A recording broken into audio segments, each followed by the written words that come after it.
So welcome again to our Canyon PD family. Today we are celebrating the 50th anniversary of Earth Day, and I can't think of a better guest to kick off our webinar in considering Earth Day has its 50th anniversary today. And earlier, Lynette Stant, Teacher of the Year from the Navajo Nation and teaching on the Salt River Reservation. She and I talked a little bit about the earth. And Lynn, if you wouldn't mind, could you just tell us what you were talking about as far as how your culture sees Mother Earth? Absolutely. I just want to say, on this 50th anniversary of Earth Day, like Earth is a great place to be right now. And with that in mind, in my culture, when we speak about the earth, we say Shema, which is my mother. And so, when we think about our own mothers and how reverent we hold our mothers in our hearts and in our minds and in the things that we do, we should also take care of our earth in that manner. Absolutely beautiful. Thank you, Lynn. That is a wonderful way to start this webinar, to really talk about how we should honor the earth every day, not just one day out of the year, but it is fitting that here we are on Earth Day talking about some really amazing cultural pieces of equity. So today we're bringing equity to remote learning through culture and through our great Mother Earth. Without Earth, we wouldn't be here, right, folks? So definitely need to think about that in honor and solitude. We are GCU Canyon Professional Development, coming to you from Grand Canyon University, homes of employees that work for Grand Canyon, but we do have some neat photos of our university. And again, we're Canyon Professional Development. We are PD with purpose. We have an entire team behind us. And here they are, our fearless leader, Dr. Tacey Ashby, who's online, and Carol Lippert, who you just heard from. She is our fearless leader here in Canyon Professional Development, allows us to bring this to you every week. And we thank each and every one of these people for being with us and know that they're here to support you. Many of them are online with us right now. And my name is Corey Arraza, and I am a K-12 STEM Outreach Director, and I have 17 plus years in the classroom, from mostly in the high school area and computer systems, English as a second language, so I too have that cultural experience. Mainly, I taught Spanish as well, so you can see where that's going, using my Spanish language to help in this particular area, and STEM integration in Arizona. And my colleague who is with us today, who brought Lynn to us today, so thank you. I'm sorry, we're going to start with Carolyn. Carolyn is my other colleague who is in our elementary area. She is our specialist who just joined our team not too long ago, a virtual beginning. Carolyn, you want to say hello and introduce yourself? Sure, I would love to. Hi, everyone. I'm so excited to be here again today. My name is Carolyn Flora, and my background, I have about 23 years in education, ranging from teaching grades K through 8. I worked under the Title I program. I was a reading coach. And most of all, I'm just here to support you and answer any questions. Thank you, Carolyn. And she had a fantastic content-driven webinar last week. If you didn't catch it, that's Virtual Elementary School Classroom. It was fabulous. It's at our YouTube channel. Thank you, Carolyn, for being a part of our team. We are so blessed and lucky to have you. Now let me introduce my colleague who did bring Lynette Stant to us as a guest today. Marnie Landry works tirelessly in STEM environments and was also the 2013 Presidential Teacher of the Year. Marnie, introduce yourself for us. Hi there, I am the K-12 STEM Outreach Manager. I did teach high school science for 16 years, wrote curriculum and STEM integration, and I'm all things science nerdiness. But it's really my honor to introduce our honored guest today, which is Lynette Stant, and we'll let her introduce herself. Hi, everybody. I'm Lynette Stant. I'm a third grade teacher on the Salt River Indian Reservation at the Salt River Elementary School. I am the 2020 Arizona Teacher of the Year and the first Indigenous woman to hold this wonderful platform for our state. I am a graduate of GCU, their College of Education, where I earned my master's degree. And And I am so honored to be here. Thank you, Marnie. Thank you, Corey, for inviting me to be here and be a part of this. Oh, thank you. We're lucky to have you.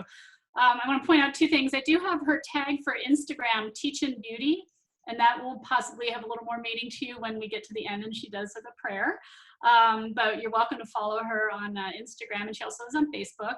And one other thing about being a college GCU graduate, what's really neat is I know that we probably have some GCU College of Education students joining us today, been joining us every week. So you're not only an inspiration to teachers who are already in the field and your students, but teachers who are about to enter the field. So they, you know, they can look up to you, you know, you will be a mentor to them, someone that they can think, wow, I can do this. So thank you again. Did I just skip one? I sure did. All right, Corey. So every time we do a webinar, we want you to know why we are here and why it's so important to us. We are K-12 Outreach and Support, and our why is to empower, educate, and inspire our community so that they take action to fulfill their purpose and serve others. And that's you today. We hope that you take this message today and empower others with it as strongly as you can. So thank you for being here. And we're going to talk about our goals today. That is to understand the need to recognize the value of cultural and place-based learning. In addition to that, we're going to review tools and strategies that support equity in remote teaching. Finally, we want you to evaluate our session and earn your PD certificate. Remember, that's how you earn your PD certificate is to fill out that survey.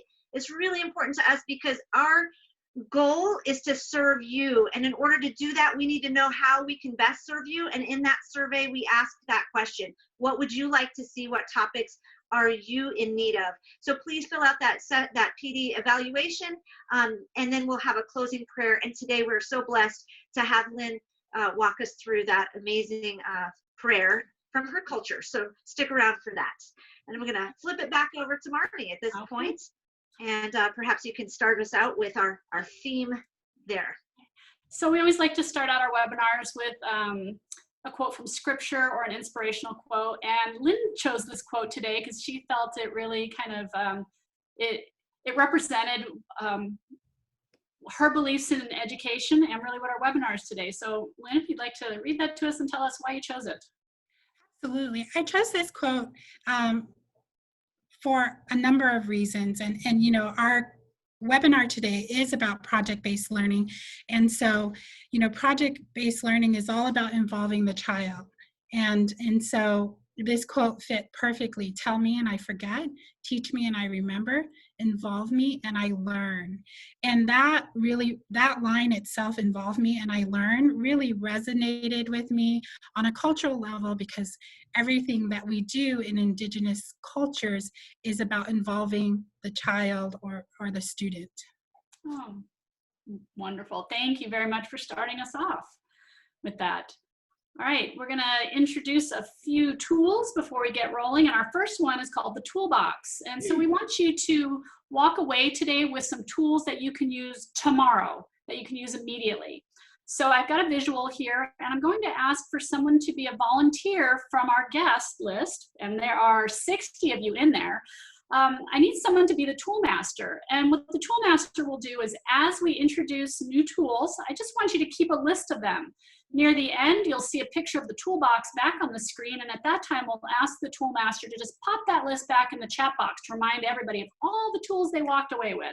So I definitely need somebody from the guest list to please step up and volunteer to do this. It is not a hard job, no pressure, but we need a volunteer. So I'm going to sit here and watch and wait for someone to chat up that volunteer. You did. We have volunteer. That was super fast. Stacey, that was awesome. Stacy, you're the best. All right. And if you need any help, don't ask me because I'm a horrible tool master. No, I'm kidding. I'd be happy to help. It's not a stressor at all. Thanks, Stacy. Yeah, thank you very much. And I guess maybe the toolbox might be tool number 1.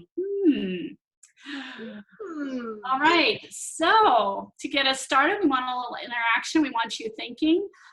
In a moment, we're going to be introducing one poll question, and you will need a separate tab on your computer, a second device, or something that you can go to a web page on.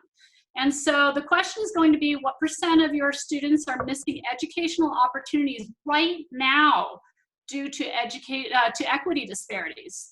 That question will come back up, and we're going to use a tool called Quizizz. And I'll have this link back up again. Join my quiz, and it's already in the chat box. And if you're not familiar with Quizizz, you might be familiar with Kahoot, and it's much like Kahoot, but I found that my students really liked it more because they were no longer competing against one another. It was just them on their own time. And it does have a competitive angle to it, but you can also take that out. So right now, all you're seeing on my screen is the backside of me creating a single question poll. What's nice about Quizizz, it is free. I've been able to do everything with it, interacted with, I think, an unlimited number of students for free. So right now, I've made a single question poll. You can see right here, I can play live or assign homework. So yes, this tool, in fact, does require connectivity. But if you do have students who are sharing devices at home and occasionally have the opportunity, they could still participate in this at any time. So it doesn't have to be live. So we're going to play live, multiplayer game. And what's really fun is you can play as a team. If you were in a class, you can also do that remotely, but that's a whole nother lesson. You can use it for assessment. You can create classes in there, and it's introduced a whole lot of new advanced settings. Most of them we're not going to use for this poll, but you can have students take it many times for review. You can show them the right answers if you want them to review. There are bonus points, and it has built-in like badges for fun. So lots of different opportunities here. Notice I am going to turn off your ability to put your own name in. So it will be, they're going to make up their own silly names for you, which I love.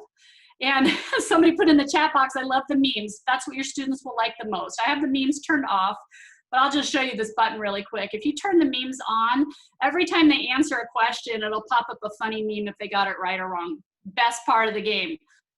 But we're not going to use it today. You don't get to use it, but the kids love it. Kids love it.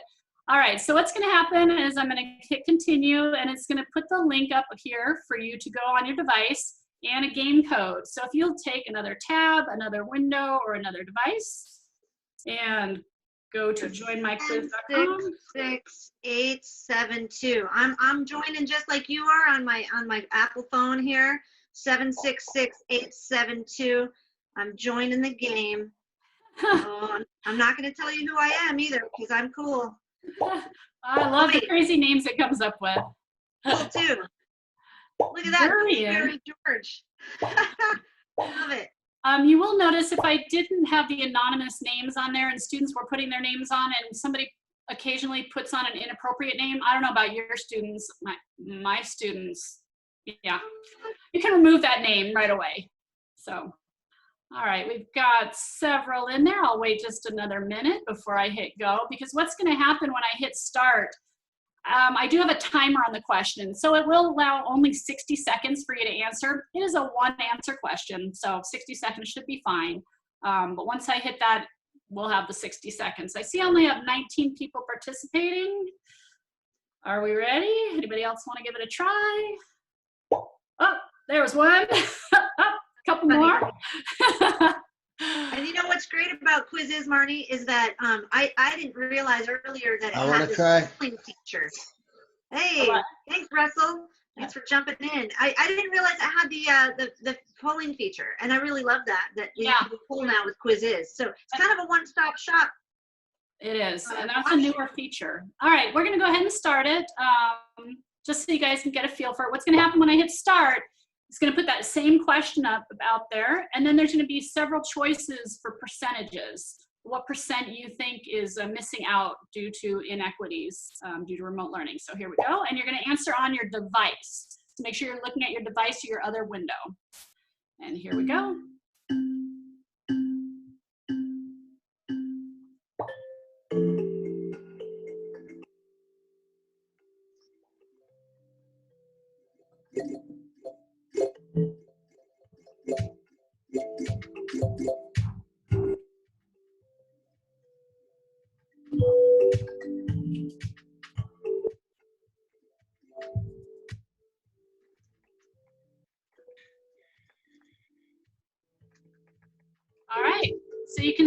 can see right here, 20 out of 28 done. It automatically ended the game for me. And obviously it's a poll. We don't know what was the right or wrong answer. We really don't care, but here's a really neat option here. I can review the question. So the question was, what % of your students are missing educational opportunities right now due to equity disparities? And look down there at the bottom, 10 to 100%. Find that really interesting. The bulk of our answers are between 30 and 70%. So, that's going to come up as a discussion question in just a moment. We'll come back to that. But before we do that, let's just talk about the tool, Quizizz. So what do you think about using Quizizz? How many of you have used it? In the participants window, you can click a thumbs up or a thumbs down if you don't like it. Do you have any questions about using Quizizz? Any comments, Corey, about Quizizz that you like? Yeah, I was actually just typing it in because I'd love to know. I'd love to know your thoughts.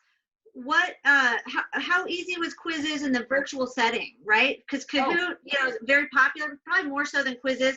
Spoiler alert: a person that worked for Kahoot jumped off and made Quizizz. Surprise, surprise, right? And I think the piece there was we want it to be in the students' hands. So I guess the question would be, was it hard for students? I mean, do you think students will answer you in Quizizz where they have to really be engaged in a virtual environment? I'm just interested. Not enough time to answer the question. Okay. I set the 60-second timer on this one, and all 28 people who joined were able to answer. You can turn the timer off, or you can have time up to 5 minutes for a question as well. And our Toolmaster, the first time seeing it, right on Toolmaster. Oh, very sweet. cool, very cool. It's a part of my blended learning menu on a regular basis, especially now because students can access. Awesome, love it. Easy to use. Fourth grade daughter loves using. Well, there you have it. If your fourth grade daughter loves it, boom. That's good. Coming from a parent, that's awesome. Yeah, I really. Oh, exit ticket. That's a cool idea. Yeah, a great exit ticket. Super great. Thank you guys for your participation in the chat. We really appreciate that. Okay, we're going to move on to yet a tool. So a strategy that I like to use is reflection, just to help people reflect on new information or what they've learned. And a tool that I use for reflection is my takeout box.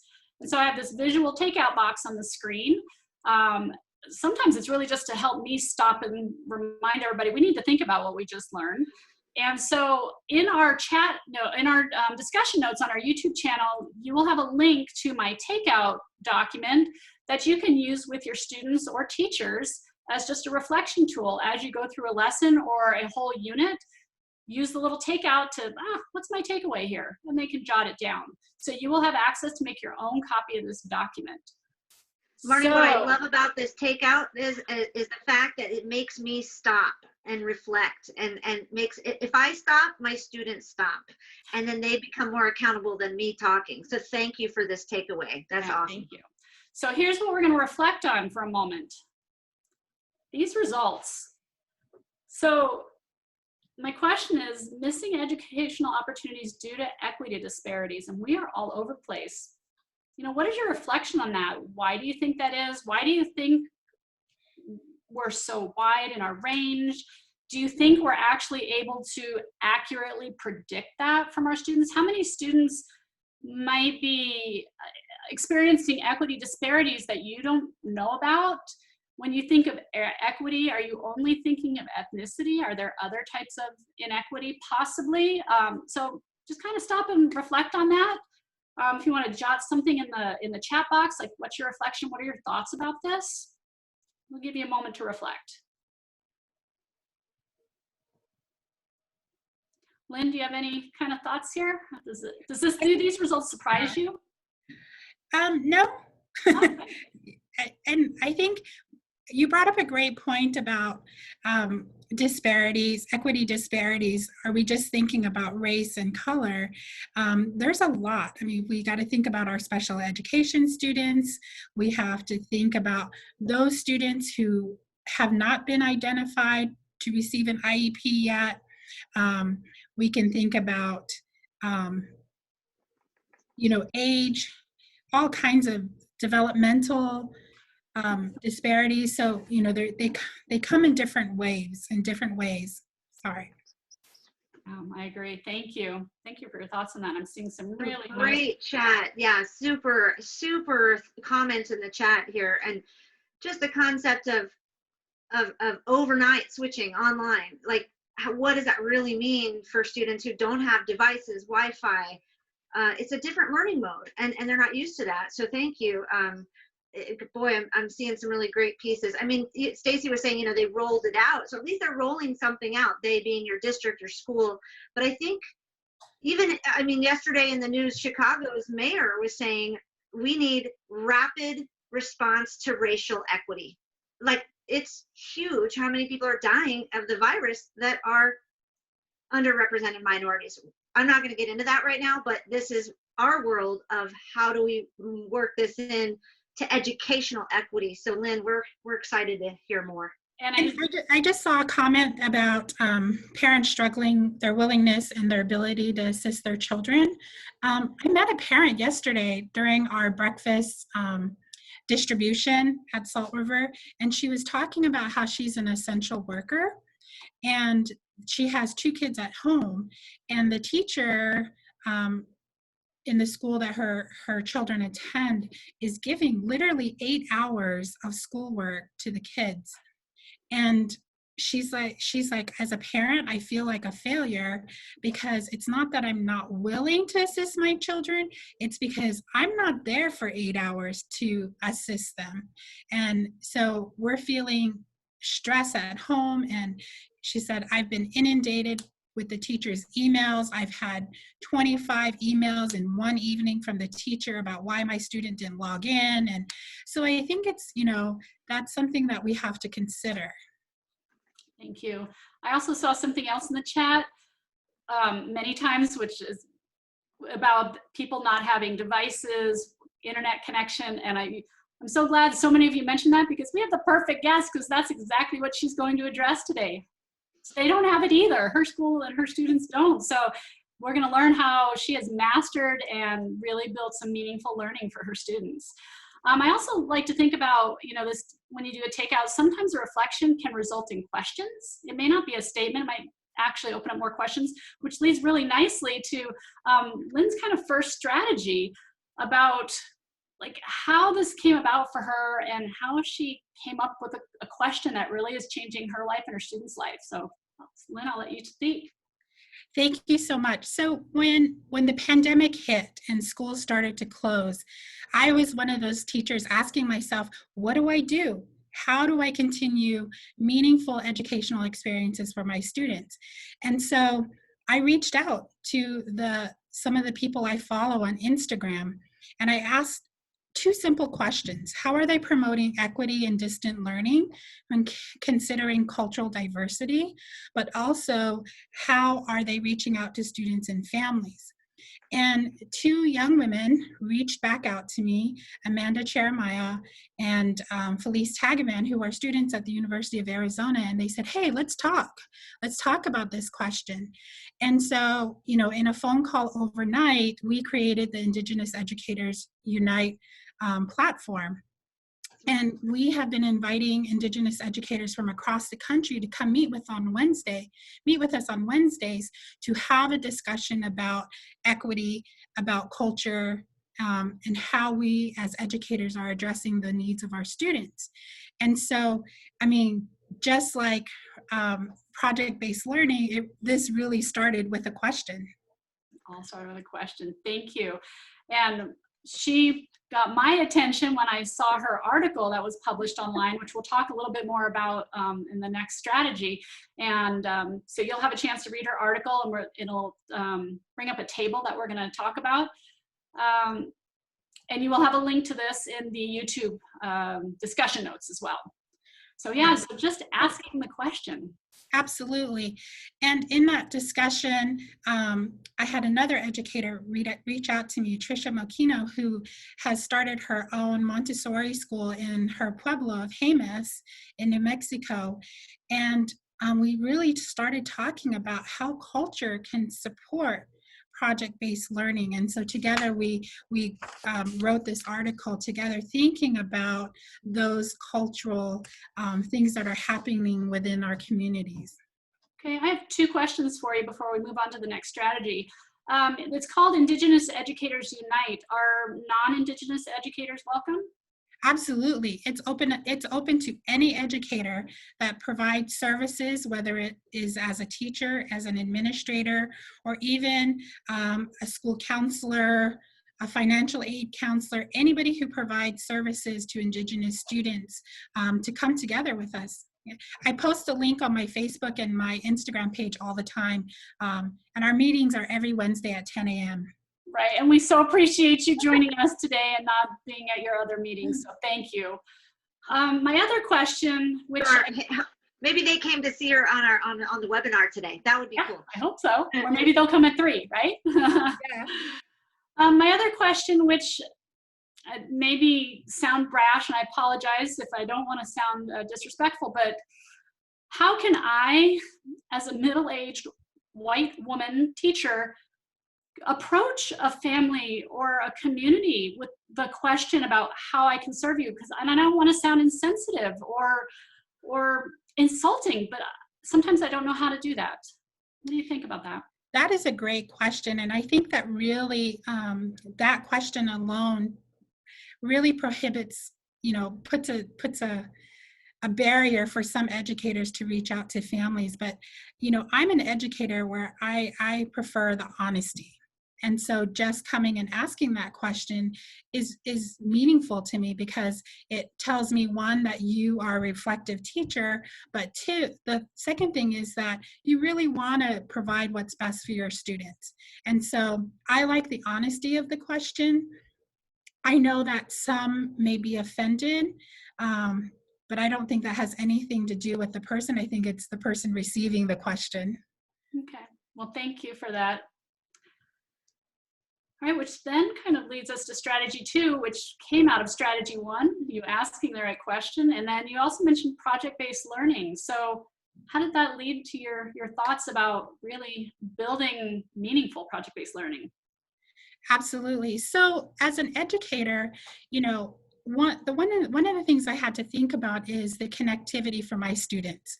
Do they have access to something as basic as Wi-Fi? And do they have the device to even get on Wi-Fi? And so when I was reflecting on that question, I realized, wait a minute, we have the tools right in our own homes and right in our backyards and within the context of the family to strategize meaningful learning for young children. Project-based learning really focuses on the child's natural instincts to learn, whether it's helping them make sense of their physical and social worlds. And so in terms of looking at it through a cultural lens, I was thinking of the things that we do seasonally.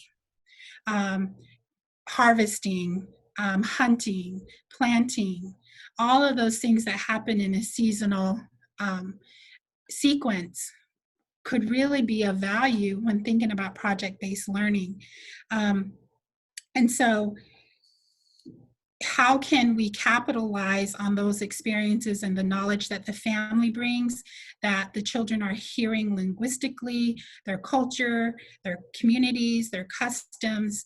How can we capitalize on them? And to add on, when we spoke the other day, you told us a story about your daughter, and that really kind of encapsulated a lot of this to me. Would you share any of that with us? Yeah, absolutely.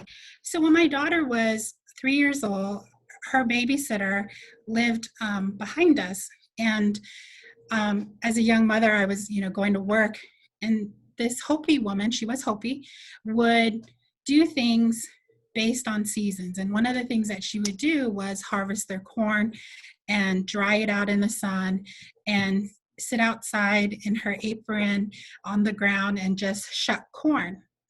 And so my daughter, when she was with this lady, would participate in that. She would shuck corn with her.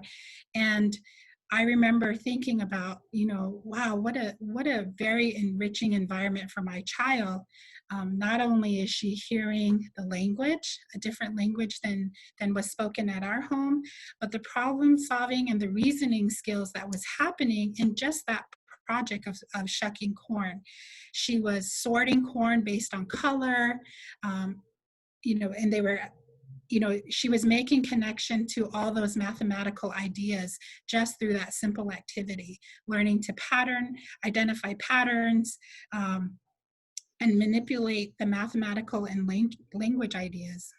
Wow. And beyond that, Lynn, she was spending time with a spiritual mother, right? I mean, Right. there's so many places I could take that from just the fact that she had time with a grandmother who had a lot of life experience. You could share that with her, beyond the mathematical piece. And I think that it's so important that we respect and honor the times where our children can be with family members or heck, I'm a parent. I might not know a lot about this, but I know a lot about that. And to be able to really highlight that is really fabulous. Thank you for sharing that. That was really touching.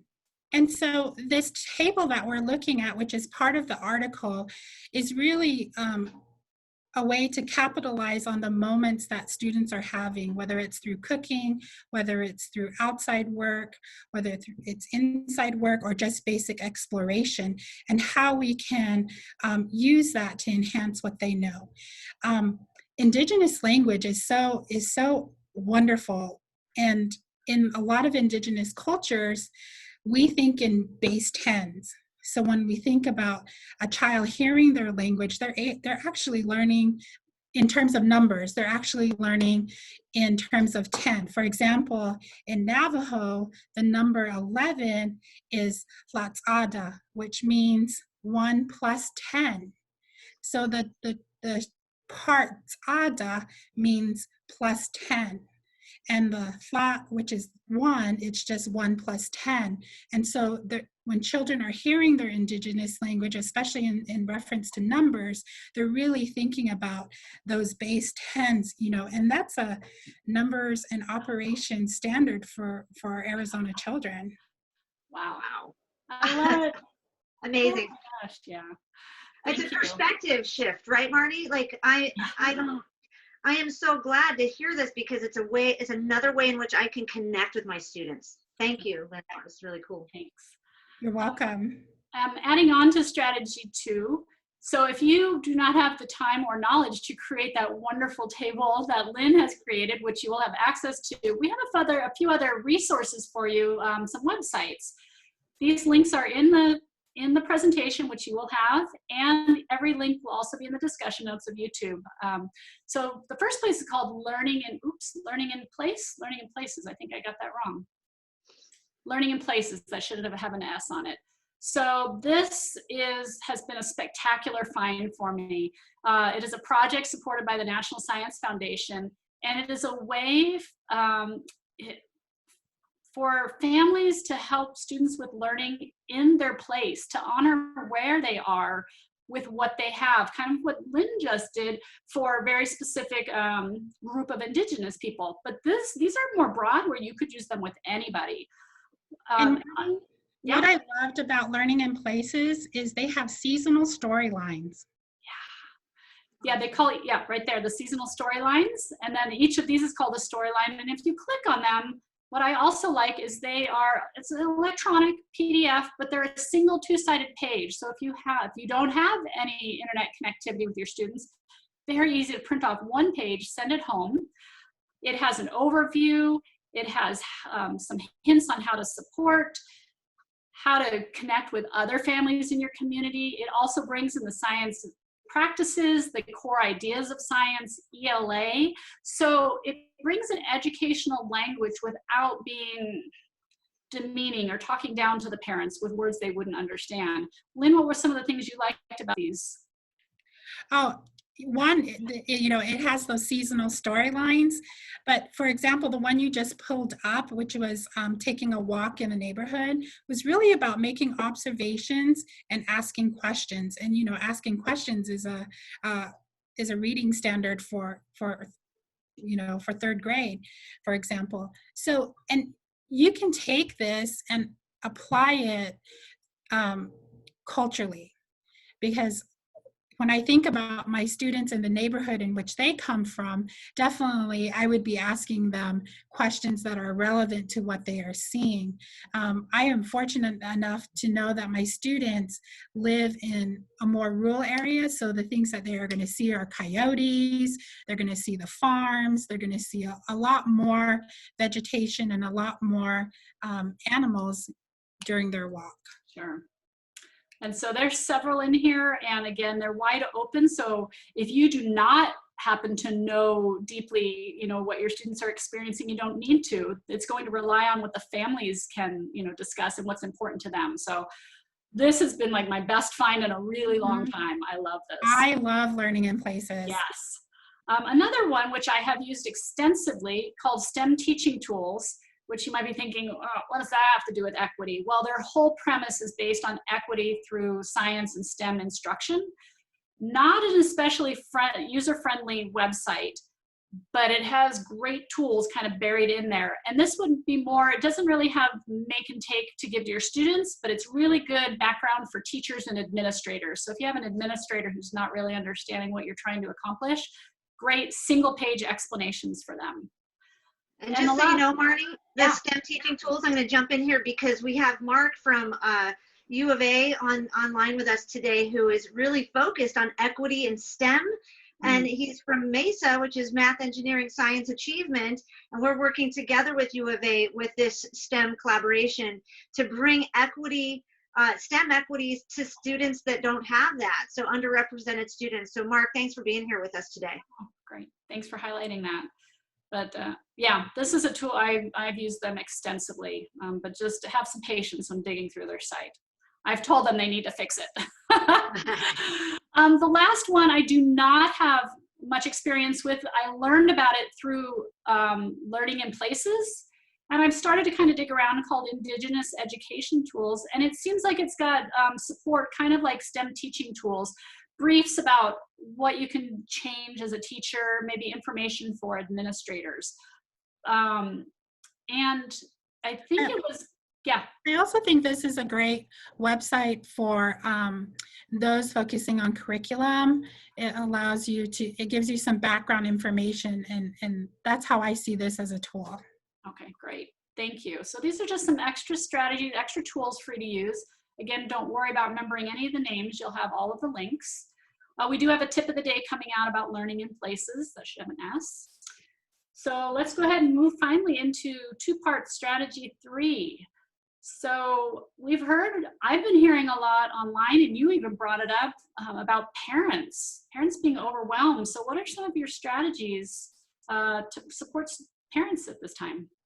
So parents, all parents across our state and across our country are just feeling overwhelmed. Not only are they having to worry about what's happening within their homes, they're also having to worry about the educating their child. And for some, it's not, I have one child, but some parents have more than one, and that can become overwhelming.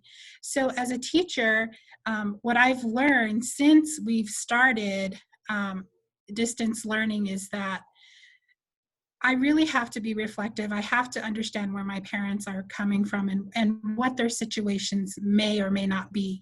And so I found that parents want a quick way to check in. They don't want to be inundated with 25 emails from a teacher. They want a quick way to check in. They want to get the information quickly, and they want to get it fast, in short spurts. So one of the things that we've done is definitely send out a newsletter to our parents, just highlighting the positives and creating trying to make our teacher voice come across in that newsletter. Because distance learning, the longer we stay in distance learning, the more disconnect we have between our students. And so making your teacher presence is really important, so that that our students don't lose sight of school. And so I do that through a newsletter, and creating fun little facts and stories. And I'll bring up memories that we've had over the year, and I'll post pictures in there, like remember when we went to the MIM, and I'll talk about that experience about the MIM, and I'll post pictures about it. But also, you know, some of our teachers at school use Class Dojo, and so they're creating platforms on Class Dojo where they're quick and they're not long and drawn out. One of the things that I'm really fortunate enough to have in my experience is a school that is understanding of where our families are coming from. You know, we started out distance learning, creating those big, thick packets, and we were sending them out in a week. And then the tribe decided we can send them out for you, and which at the beginning I was like, oh my gosh, they condensed our packets. You know, I was sending out weekly, you know, 10-page packets back to back, and now they're saying, oh, you can only send those out twice, you know, in spurts of 2 weeks. You know, it has to be 2 weeks of learning, and you have 11 pages to do that on. And you have to include math, phonics, reading, writing, social studies, science, all of that in those 11 pages. But what happened was we really got to think about what's important to our students and what's going to give us the biggest bang for our buck. You know, and so with that, in the beginning, like I said, it was really, we were really stressed about it. But now it's like, wait a minute, we can make this more meaningful. And what we realized is that we were just creating busy work for our kids in the beginning. And now, because of condensing it into those 11 pages, our work has become more meaningful. So this week, we're focusing on fractions in math. And so, you know, one of the things that we were talking about in terms of project-based learning was, what are kids making at home? They're baking cakes, they're making cupcakes, they're making tortillas. And so when we sent the recipe out for tortillas in our newsletter, one of the grandmothers emailed me back and she said, I never realized making tortillas was a fraction activity. And so she herself made the connection between fractions and cooking something as simple as making tortillas that she's done all her life, and doing it with her grandchildren. So that was really a fun story to hear. It's never too late to learn. I'm living proof of this. Yes, that's wonderful. Thank you. Love it. So, you know, when I use the term project-based learning with teachers, you know, I get the look, too much work, too big, I can't think that big.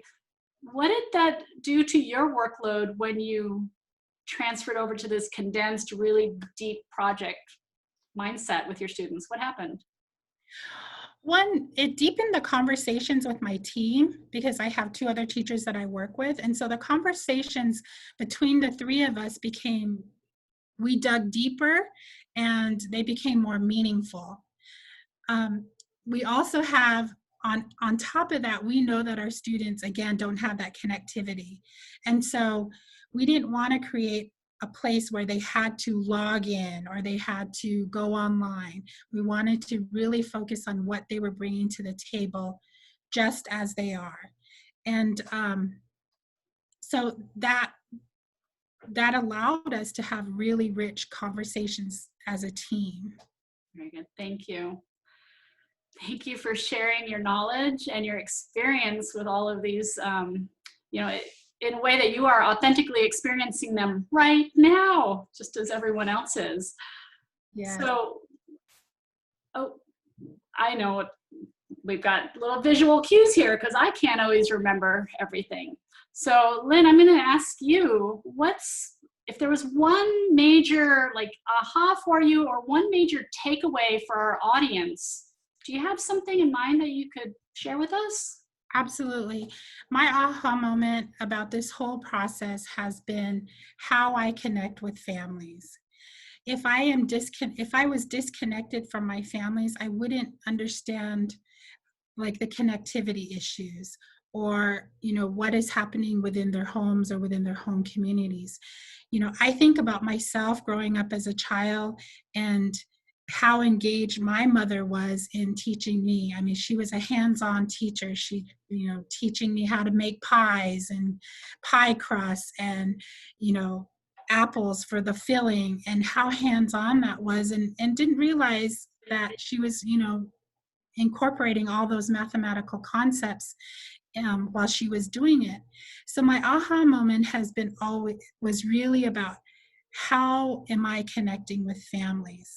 Am I creating more unnecessary work for them, or am I allowing them to incorporate what they already have and create a natural flow for them? Oh, thank you. Fabulous. You so much. Important for us to all think about. I'm going to ask our tool master, give you a moment here to get that list together and pop it in the chat box of all the tools that we introduced while Corey tells you about what's coming. Stacy, you're on. We're excited for the tools coming towards us. I wanted to just let everybody know what really struck me there, Lynn, was acceptance. You said, just as they are. And I really appreciate that, because I think all of us, we want to feel like we matter, that we're important, and that what we bring to the table is valued. So thank you for bringing us the value of others and that perspective I think that we all need today. I just really, from the resources to your words of wisdom, I truly appreciate you. And I wanted to talk a little bit about what's happening next week. Next week, we're going to do the part 2 of our equity in remote learning. And this is going to be hosted by Dr. Crystal, well, it'll be hosted by us, but our special guests will be Dr. Crystal McCabe and Dr. Rebecca Dyer from Grand Canyon University Special Education College of Education Department. And so we'll be looking at that next week. And then we'll be probably looking at project-based learning. I say probably because all of the things that we do are really based off of your feedback. So that's really been a big one. Project-based learning, and then motivating online learning on May 13th, May 20th, based on your feedback. So don't forget to fill out that survey so that we know what it is that you want to know about. So Tool Master and takeaway. Where are we with the Tool Master? Tool Master's already got it in the chat box. She's so on it. Stacy, thank you so much. Thank you very much. Don't forget to take all of those tools with you, and remember that our why is why we do this. We empower, educate, and inspire you, our community, so that you take action to fulfill your purpose and to serve others. Thank you for being here today with us. We do want to end with a prayer. Before we do that, and we are so graced and blessed to have Lynette say our prayer with us today. And but we want you to know that the evaluation is there and ready for you. Once you fill that out, you'll get your professional development certificate. And if you would like customized coaching at your site, or if we can bring that to you, don't hesitate to reach out and connect with us.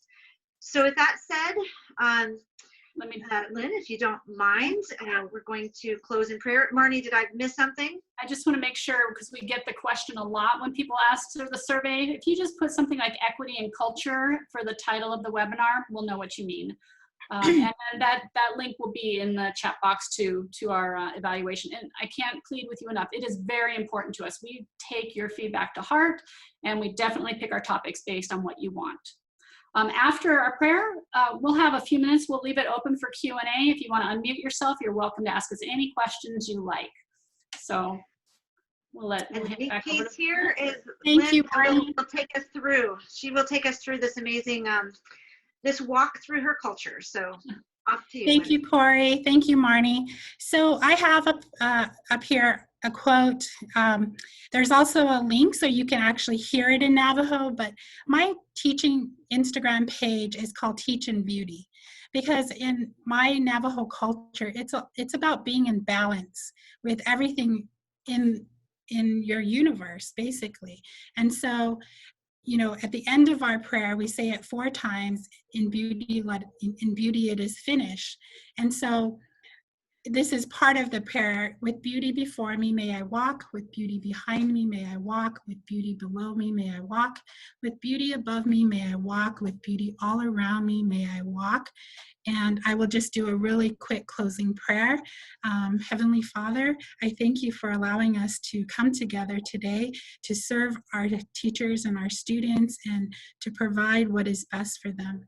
We thank you for your numerous blessings on this beautiful anniversary of Earth Day, and we thank you for all that you have provided us. Please continue to guide our teaching. Please continue to guide our thoughts, and may all our families be protected in your most gracious and holiest name. Amen. Amen. Oh. Absolutely beautiful.